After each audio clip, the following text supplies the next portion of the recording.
If not, Senator Roberts. Thank you, Chair, and thank you for appearing today. My questions are in regard to the sale of assets of the delisted stock exchange miner Q-Deco Limited. The receivers have claimed on the 12th of June 2020 that approval had been recommended by FIRB for this. So the first question is, would FIRB confirm whether or not it recommended that Copper Resources Australia may purchase Q-Deco assets, including its major copper mine, on or shortly before that date, 12th of June? Senator Tom Hamilton, I'm the Division Head of the Foreign Investment Division. Certainly we've been following media articles in relation to Q-Deco, which, as you know, entered voluntary administration in July 2019 and, as you said, was delisted from the ASX in February 2020. As you know, we don't comment on the specifics of individual cases, but we do understand that ASIC has looked into this matter, and questions about some of the concerns that have been raised in the public around allegations of phoenixing by Q-Deco should be directed to ASIC. Are you aware that this copper mine is reputedly one of the largest in the world? Or the copper reserves, sorry? Senator, I was not aware of that myself. Okay. Was FIRB aware that Copper Resources Australia was only incorporated on the 20th of May 2020? Senator, again, I'm not aware of these details, but as I said, we would be limited in what we would wish to talk about in a public forum in relation to these entities. Well, I'll just ask the other questions because they raise important points, and whatever you can answer, and whatever you can't, tell me.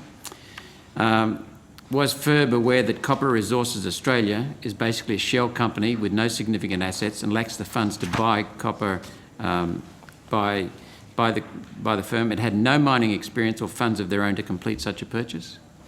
I think that's the matter that we said ASIC was looking into. Okay. So was there a recommendation made by FIRB?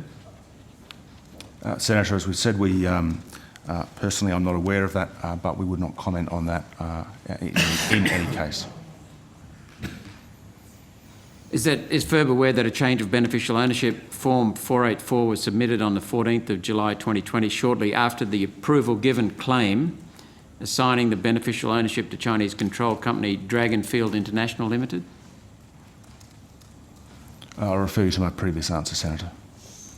Was FIRB aware that it has been suggested that collusion of the Chinese directors and their actions brought the company into liquidation through fraudulent conduct intended to make the company fail and make it a cheap buy? I'll refer you to my previous answer, Senator.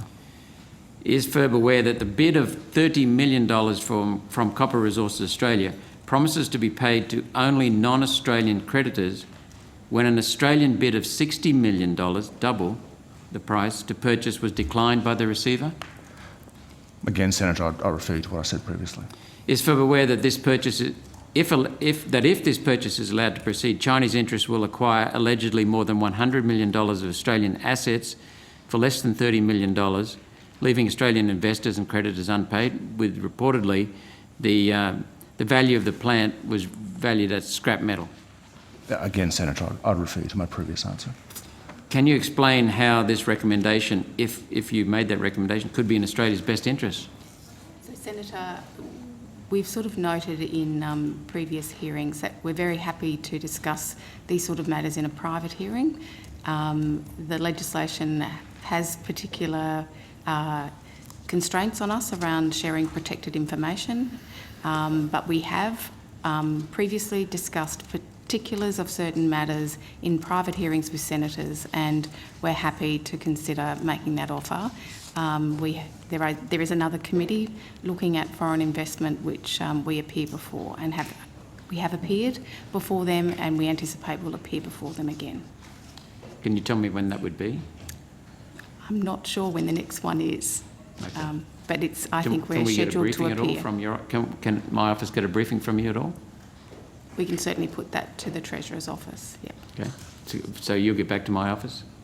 We'll talk to the Treasurer's office and then about get that. back, yeah. Thank you. Thank you, Chair. Okay, thank you, Senator.